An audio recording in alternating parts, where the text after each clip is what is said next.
자, 의식이란 과연 뭘까요? 이게 어쩌면 우리 자신에 대한 가장 근본적인 질문일 텐데 동시에 과학계의 가장 큰 미스터리이기도 하죠. 그래서 이번에는요, 이 철학적인 질문에서부터 시작해서 최첨단 신경과학 이론까지 이 엄청나게 거대한 의식이라는 퍼즐을 여러분과 함께 한번 맞춰보려고 합니다. 준비되셨나요? 저와 함께 깊이 한번 들어가 보시죠. 모든 건 바로 이 질문에서 시작됩니다. 1974년에 철학자 토머스 네이글이 던진 아주 상징적인 질문이죠. 이 질문 하나가 바로 주관적 경험이라는 문제의 핵심을 정확히 꿰뚫고 있습니다. 네이글의 주장은 간단해요. 우리가 박쥐의 뇌가 어떻게 생겼고 초음파를 어떻게 쏘아서 길을 찾는지 그 모든 물리적인 사실을 100% 다 알게 된다고 해도요.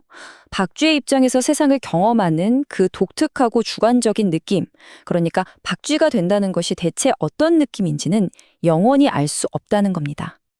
바로 이 지점이에요. 우리의 뇌에 이 물리적인 물질 덩어리에서 어떻게 나라는 주관적인 경험이 생겨날 수 있는가? 이게 바로 고전적인 심신 문제이고요. 과학이 설명하기 가장 어려워하는 부분 중 하나입니다.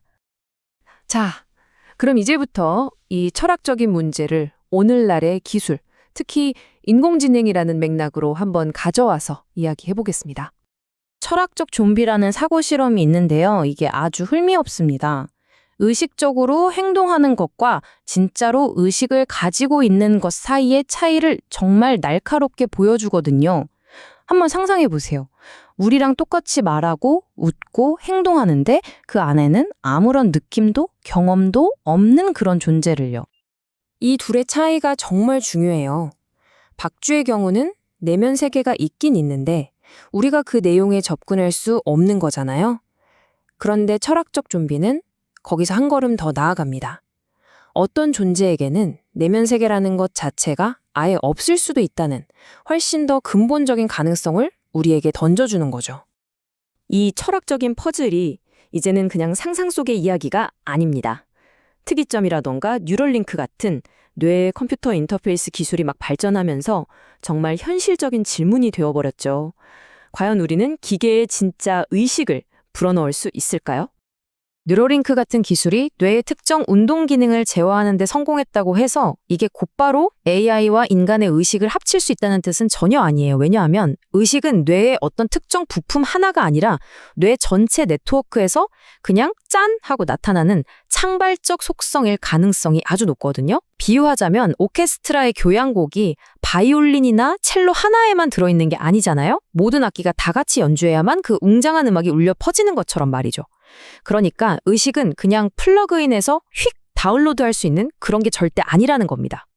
이렇게 기계의 의식이라는 미래적인 질문을 하다 보면요. 사실 생명의 시작이라는 가장 근원적인 질문과 만나게 됩니다.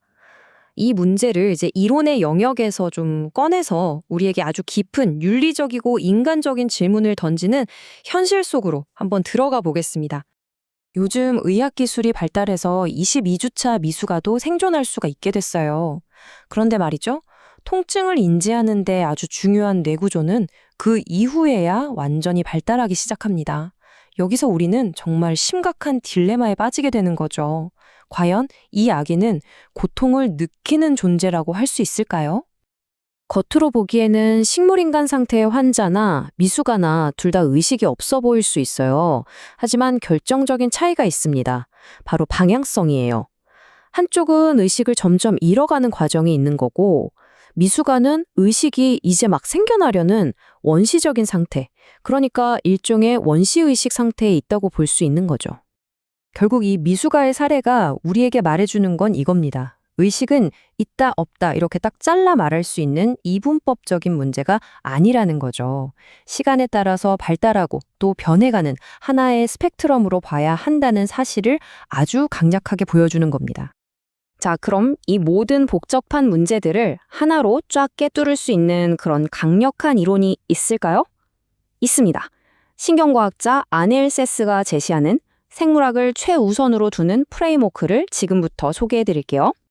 아닐 세스의 핵심 주장은 바로 이겁니다. 한마디로 우리가 그동안 의식을 너무 똑똑한 문제로만 생각해 왔다는 거예요.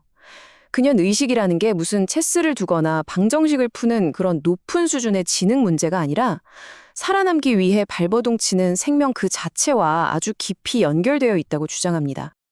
이 야수기계 이론은 뇌는 컴퓨터다라는 차가운 비유를 완전히 뒤집어 버립니다. 우리는 실리콘 칩으로 된 정보 처리 기계가 아니라 체온을 유지하고 배고픔을 느끼고 어떻게든 살아남기 위해 투쟁하는 살과 피로 된 기계라는 거죠. 그리고 의식은 바로 이 생존 투쟁의 최전선에 있는 아주 중요한 도구인 셈이고요. 이 이론에 따르면 우리가 경험하는 이 현실 전체가 사실은 뇌가 만들어낸 제어된 환각이라는 겁니다. 좀 충격적이죠?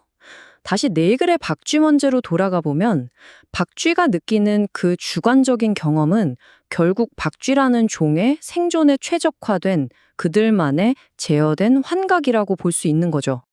시스의 모델은 아주 흥미로운데요. 우리의 복잡한 자아감이 어떻게 바닥부터 차곡차곡 쌓아 올려지는지를 보여주거든요. 모든 건, 내가 살아있는 몸이구나 하는 느낌에서 시작되고 그 위에 세상을 보는 관점과 나에 대한 이야기가 층층이 쌓여서 지금의 나를 완성한다는 겁니다.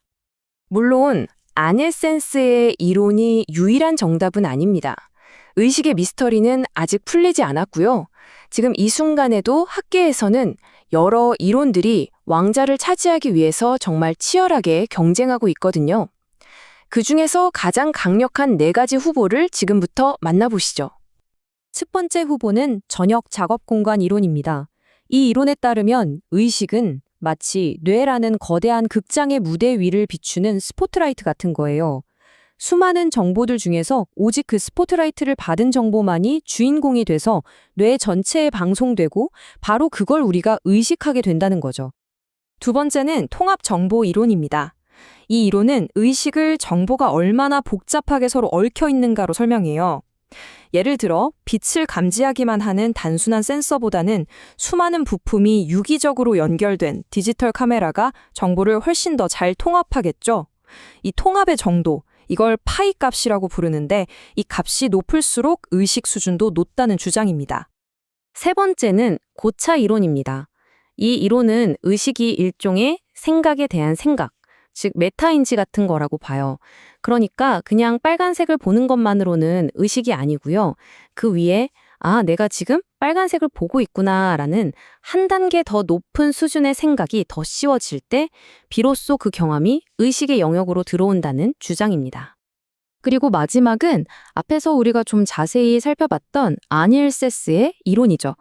의식의 뿌리를 지능이 아니라 생물학적인 생존 과정 그 자체에서 찾는다는 점이 이 이론의 가장 큰 핵심입니다.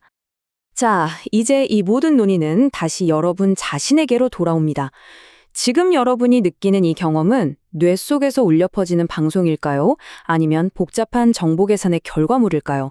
아니면 생각에 대한 생각? 그것도 아니면 생존을 위한 뜨거운 느낌일까요? 당신이 나라고 느끼는 이 경험의 본질은 과연 무엇일까요? 어쩌면 이 질문이야말로 우리 인류가 풀어야 할 가장 위대한 퍼즐일지도 모르겠습니다.